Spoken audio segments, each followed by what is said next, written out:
السلام علیکم ورحمۃ اللہ وبرکاتہ۔ محترم بھائیوں، کیسے ہیں آپ؟ سے ٹھیک ہے؟ اچھا، آج انشاءاللہ العزیز ہم سورۃ البقرہ کی آیت نمبر 1 اور آیت نمبر 2 اس کا ترجمہ ہم پڑھیں گے۔ سورۃ البقرہ یہ قرآن مجید کی سب سے بڑی سورت ہے اور قرآن مجید کے اندر یہ سب سے پہلی سورت ہے، اور چند آیات اس کی مکی ہیں اور باقی یہ سورت مدینہ میں نازل ہوئی۔ تو جو سورت مکہ میں نازل ہوئی اس کو سورت مکی کہا جاتا ہے، اور جو مدینہ میں نازل ہوئی اسے سورت مدنیہ یا مدنی کہا جاتا ہے۔ تو یہ سورت البقرہ سب سے بڑی سورت ہے، تقریباً یہ 28 پارے سے تھوڑا سا کم، یعنی اتنی بڑی یہ سورت ہے۔ تو بقرہ کہتے ہیں گائے کو۔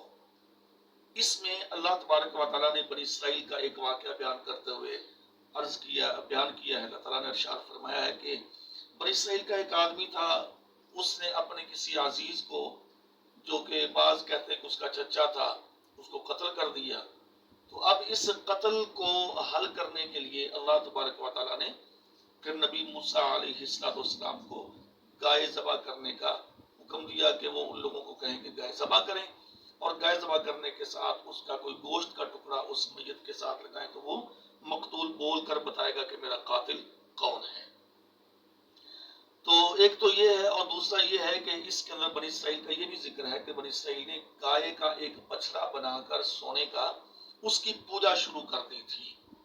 تو اس وجہ سے یعنی کہ اس کا نام، چونکہ اس میں گائے کا ذکر ہے اس لیے اس کا نام البقرہ یعنی کہ سورۃ البقرہ، اس میں گائے کا ذکر ہے۔ تو آئیے شروع کرتے ہیں۔ ہاں جی، پہلی آیت الف لام میم، الف لام میم، آیت نمبر 1۔ اب یہ جو لفظ ہے الف لام میم، ان کو کہا جاتا ہے حروف مقطعات۔ قرآن مجید میں اور بھی کئی سورتوں کے شروع میں یہ الفاظ موجود ہیں، جیسے الف لام میم صاد، الف لام را، الف لام میم را، حامیم، یاسین، طٰہٰ، کاف ہا یا عین صاد، یہ حروف مقطعات ہیں۔ اور جو ہم عموماً دیکھتے ہیں کہ ہمارے گھروں کے اندر، دکانوں میں، گاڑیوں میں، کئی جگہوں پر لکھا ہوتا ہے لوح قرآنی، اور اس میں یہ حروف مقطعات لکھے ہوتے ہیں۔ تو اس کو لوگ باعث برکت سمجھ کے لٹکاتے ہیں، حالانکہ یہ کسی صحیح حدیث سے ثابت نہیں ہے۔ تو بہرکیف یہ الف لام میم حروف مقطعات ہیں۔ اس کا ترجمہ کیا ہے؟ اس کے بارے میں مختلف مفسرین نے اپنی اپنی آراء، اپنے اپنے وہ قیاس یا اپنے اپنے انہوں نے علم کے متعلق باتیں کی ہیں کہ اس کا کیا ترجمہ ہے۔ کچھ لوگوں نے کہا کہ یہ جو الف ہے، یعنی شروع میں یہ جو الف ہے، الف جو ہے اس کا معنی ہے اللہ تبارک و تعالی۔ تو لام کا مطلب یہ ہے جبریل، وہ کہتے ہیں کہ جبریل کے آخر کا جو حرف ہے وہ لام ہے، اس لیے اس سے مراد ہے جبریل۔ اور میم سے مراد ہے محمد صلی اللہ علیہ وسلم۔ یہ ان کی ایک اپنی آراء ہے، یہ کوئی کنفرم اتھینٹک بات نہیں ہے، یہ مفسرین کا ایک اپنا خیال ہے۔ ہم یہ بات کہتے ہیں کہ اگر اس سے مراد، الف سے مراد اللہ ہے، لام سے مراد جبریل ہے، اور میم سے مراد محمد ہے صلی اللہ علیہ وسلم، تو پھر چلو اس سورت کا نام تو اس سے تو سمجھ آتی ہے۔ پھر ہا میم کا کیا ترجمہ کریں گے؟ پھر کاف ہا یا عین صاد، اس کا کیا ترجمہ کریں گے؟ پھر ہا میم عین سین قاف، اس کا کیا ترجمہ کریں گے؟ پھر اکیلا قاف آتا ہے، اس کا کیا ترجمہ کریں گے؟ تو اس لیے یہ جو معنی ہے نا، یہ ان کی ایک اپنی رائے ہے، لہٰذا یہ سمجھ میں نہیں آتا کہ یہ واقعی یہ معنی اس کا ہوگا۔ اچھا، کچھ لوگوں نے کہا کہ جی الف لام میم یہ اس صورت کے اندر حرف زیادہ استعمال ہوئے ہیں، یعنی اس صورت میں باقی حروف کی بنسبت یہ 3 جو حرف ہیں یہ زیادہ استعمال ہوئے ہیں، اس لیے اللہ نے شروع میں الف لام میم اس کے نازل فرما دیا۔ تو کسی نے کچھ کہا، کسی نے کچھ کہا۔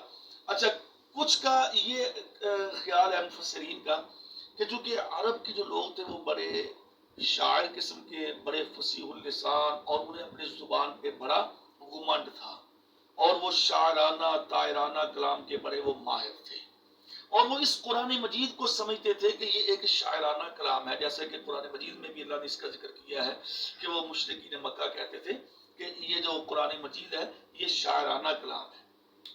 تو اللہ نے فرمایا کہ وما هو بقول شاعر، میرا یہ پیغمبر شاعر نہیں ہے۔ تو اللہ تبارک و تعالیٰ نے بطور امتحان اللہ نے فرمایا کہ اچھا تم بھی بڑے بڑے شاعر ہو، اگر یہ کسی شاعر کا کلام ہے تو تم بھی عربی زبان ہو، عربی دان ہو، آج تمہاری یہ زبان ہے، بڑا اس میں تم ملکہ رکھتے ہو، تو بتاؤ پھر اس کا کیا ترجمہ ہے، الف لام میم کا کیا ترجمہ ہے، یا کاف ہا یا عین صاد اس کا کیا ترجمہ ہے۔ تو لہذا وہ لوگ آگے سے زج ہو گئے، انہیں اس کا ترجمہ تک نہ آیا۔ تو یعنی کہ یہ ثابت کرنے کے لیے کہ یہ عربی زبان تو ہے لیکن یہ کسی شاعرانہ کلام نہیں ہے، بلکہ اللہ کی طرف سے یہ منزل من اللہ ہے۔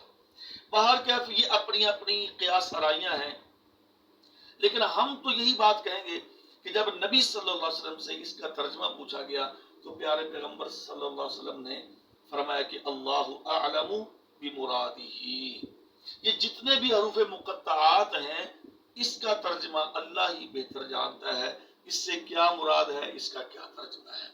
تو لہٰذا ہمیں اس بحث میں پڑھنے کی کوئی ضرورت نہیں ہے، جس کے بارے میں اللہ نے بتا دیا، پیارے پیغمبر نے بتا دیا، بس اس کا تو علم ہے، اور جس کے بارے میں نہیں بتایا ہمیں خام خواہ اس کی گہرائی میں جانا، جس کو کہتے ہیں بال کی کھال اتارنا، یہ ہمارا مقصد نہیں ہے۔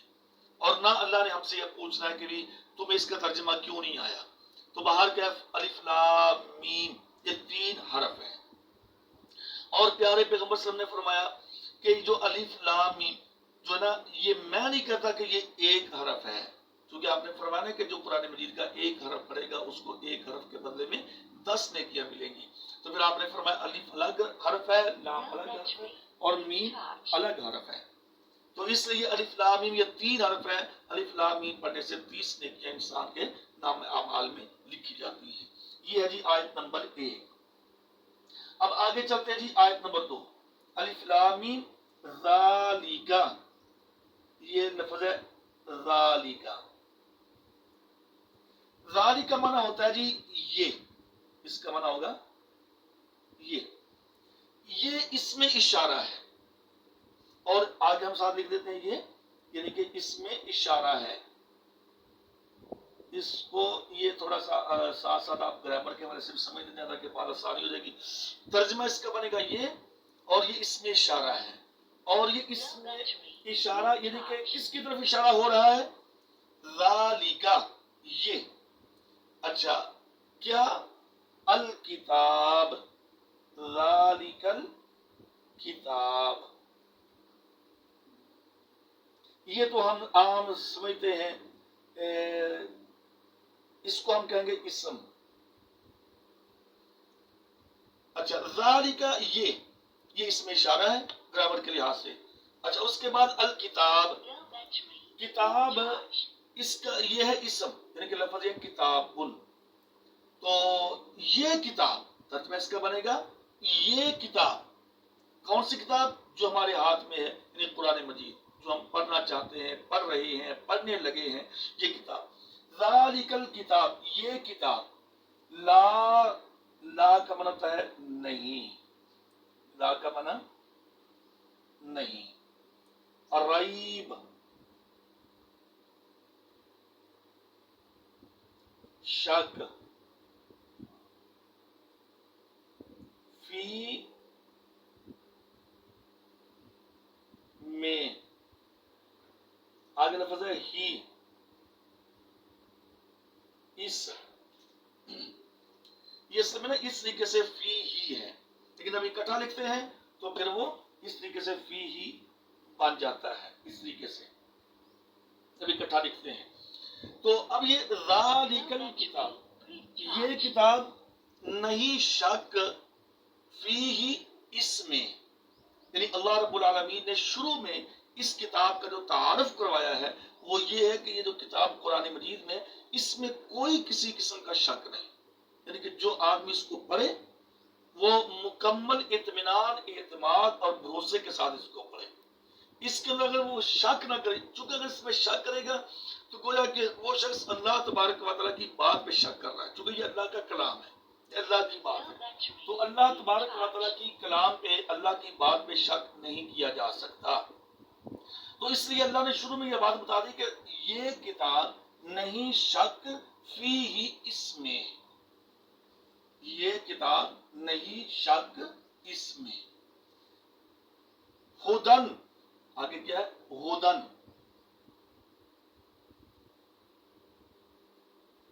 ہدن اس کا معنی ہے ہدایت، ہدایت للمتقین، لفظ لل، لل کا معنی واسطے، متقین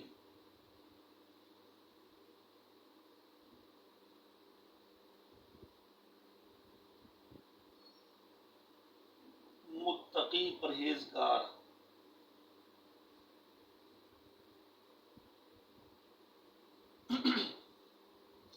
اچھا، اب یہ ہے کہ لا ریب فی، اس کتاب میں کوئی شک نہیں، ہدی للمتقین، یہ ہدایت کا باعث ہے، للمتقین، متقی لوگوں کے لیے۔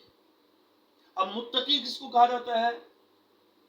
پہلی بات یہ کہ ہدایت، ہدایت کے معنی ہے رستہ، صحیح رستہ، سیدھا رستہ، اور صراط مستقیم پہ چلنے والا رستہ، یا ہم جس کو ہم اپنے لفظوں میں کہتے ہیں بالکل سیدھا رستہ جس میں کوئی ٹیڑھا پن نہ ہو، اور ایسا رستہ جس کے اوپر آسانیاں ہو، جس کے اوپر تنگی نہ ہو، پریشانی نہ ہو، مصائب نہ ہو، اور صحیح انسان کو اپنی منزل مقصود تک پہنچا دے۔ اور لیل کا معنی ہوتا ہے واسطے، قرآن مجید میں جہاں کہیں بھی لیل آئے گا اس کا معنی ہوگا واسطے۔ یہ اس لیے میں ایک ایک لفظ لکھ رہا ہوں تاکہ نا یہ چونکہ قرآن مجید کے اندر آگے لفظ استعمال ہوں گے، آئیں گے، تاکہ پتہ چل جائے کہ ان الفاظ کا کیا معنی بنتا ہے، دوبارہ ان کو دہرانے کی ضرورت نہ پیش آئے۔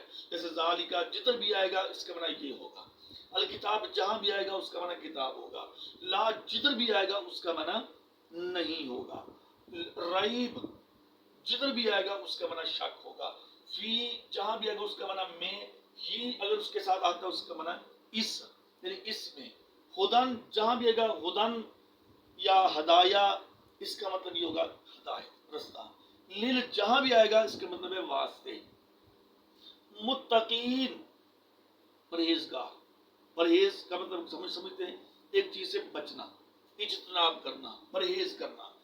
تو یہ پرہیزگار کیا مطلب کس چیز سے بچتا ہے؟ یہ اللہ تبارک و تعالیٰ کی ممنوعات سے بچتا ہے، یہ اللہ تبارک و تعالیٰ کی جو منکرات، جو اللہ نے منع کی چیزیں، ان سے یہ بچتا ہے، ان سے یہ اجتناب کرتا ہے، پرہیز کرتا ہے، اس لیے اس کو متقی کہا جاتا ہے۔ ہم کہتے ہیں فلاں بھی بڑا متقی ہے، مطلب کیا ہوتا ہے کہ وہ اللہ تعالیٰ سے ڈرنے والا ہے۔ دوسرے اس کا ترجمہ یہ کہ ڈرنے، جب ڈر ہوگا تو تبھی انسان اللہ سے بچتا ہے، گناہوں سے بچتا ہے نا۔ جب ڈر ہی نہ ہو بندے کو اللہ تعالیٰ کا تو پھر وہ گناہوں سے بچتا بھی نہیں۔ تو اس لیے اگر ڈر ہے تو وہ اللہ تعالیٰ سے بچتا ہے، تو اس کا مطلب یہ بھی ہے کہ اللہ سے ڈرنے والا، تقوی اختیار کرنے والا۔ ایک دفعہ سیدنا عمر بن خطاب رضی اللہ تعالیٰ عنہ نے ابی بن کعب رضی اللہ عنہ سے پوچھا۔ ابی بن کعب ان کو قاری قرآن کہا جاتا ہے، پیارے نبی صلی اللہ علیہ وسلم سے قرآن مجید سنا کرتے تھے۔ ایک دفعہ آپ نے فرمایا کہ ابی مجھے قرآن سناؤ۔ ابی کہتے ہیں اللہ کے رسول میں آپ کو سناؤں؟ آپ نے فرمایا ہاں مجھے اللہ نے کہا ہے۔ ابی کی آنکھوں میں آنسو آ گئے۔ آپ نے فرمایا اللہ کے رسول کیا اللہ نے میرا نام لے کر کہا؟ آپ نے فرمایا ابی ہاں اللہ نے تیرا نام لے کر کہا ہے کہ ابی سے قرآن سنو۔ سبحان اللہ، کیسی عظیم وہ شخصیات تھی۔ تو ابی بن کعب رضی اللہ عنہ اس لیے وہ قاری قرآن کے نام سے صحابہ کرام کے اندر مشہور ہوئے۔ تو ان سے پوچھا عمر بن خطاب رضی اللہ عنہ نے کہا، عمر نے فرماتے ہیں کہ ابی بتاؤ تم قاری قرآن ہو، تقویٰ کس کو کہتے ہیں؟ تو ابی بن کعب کہتے ہیں رضی اللہ عنہ کہ اے امیر المؤمنین مجھے ایک چیز بتاؤ کہ اگر آپ کا گزر ایسی جگہ سے ہو، ایسی پگڈنڈی سے ہو کہ جس کے دونوں طرف خاردار جھاڑیاں ہو تو کیسے گزریں گے؟ تو آپ نے فرمایا کہ میں وہاں سے اپنے دامن کو سمیٹ کے، پاؤں کو پھونک کے، کپڑوں کو سمیٹ کے ایسے گزروں گا۔ تو آپ نے فرمایا اسی کا نام تقویٰ ہے کہ اس دنیا میں اللہ کی جو ممنوعات ہیں، جو اللہ تعالیٰ کی طرف سے منع کردہ چیزیں ہیں، ان سے بچ کے گزرنا، شیطان کے بچائے ہوئے جالوں سے بچ کے گزرنا، اسی کا نام تقویٰ ہے۔ تو جو آدمی اللہ تعالیٰ سے ڈرتا ہے، اللہ کا خوف اس کے دل میں ہے، اللہ تعالیٰ کی وہ ہیبت اس کے دل کے اندر ہے، تو یہ کتاب اس کے لیے ہدایت کا باعث بنتی ہے۔ اب جس نے اللہ سے ڈرنا ہی نہیں، اس کو جتنی مرضی کتابیں پڑھ پڑھ کے سناؤ، اس کے اوپر کوئی فرق نہیں پڑے گا۔ ابو جال تھا، ابو لہب تھا، عتبہ شیبہ کافر بے ایمان سارے، کیا انہوں نے قرآن مجید کو نہیں سنا؟ وہ تو پیارے پیغمبر کی زبان سے قرآن مجید سنتے تھے، لیکن ان پہ اثر نہیں ہوا، چونکہ وہ اللہ سے ڈرنے والے نہیں تھے، وہ گناہوں کے اندر لت پت تھے، وہ شیطان کے پیروکار تھے، اللہ کے پیروکار نہیں تھے۔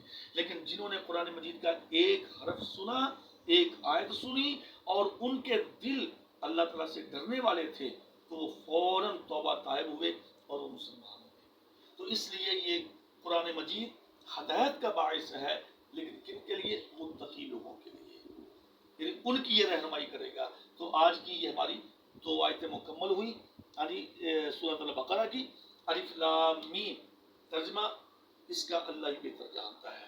ذالک یہ الکتاب و کتاب، لا نہیں ریب شک فیہ اس میں، ہدن ہدایت ہے، للمتقین متقی لوگوں کے لیے، پرہیزگار لوگوں کے لیے۔ انشاءاللہ امید ہے کہ یہ الفاظ ذہن میں رہیں گے، اور اس کے ساتھ ساتھ پھر یہ الفاظ جہاں بھی آگے آئیں گے تو دوبارہ دہرانے کی ضرورت پیش نہیں آئے گی۔ دوبارہ پھر دوہرا دیتے ہیں، ذالک الکتاب یہ کتاب، لا ریبہ نہیں شک فیہ اس میں، ہدن للمتقین ہدایت کا باعث ہے متقی لوگوں کے لیے، اللہ سے ڈرنے والوں کے لیے۔ تو یہ ہمارا دوسرا سبق انشاءاللہ آج مکمل ہوا۔ اللہ تبارک و تعالی سمجھنے کی، عمل کی توفیق دے۔ وما علیہ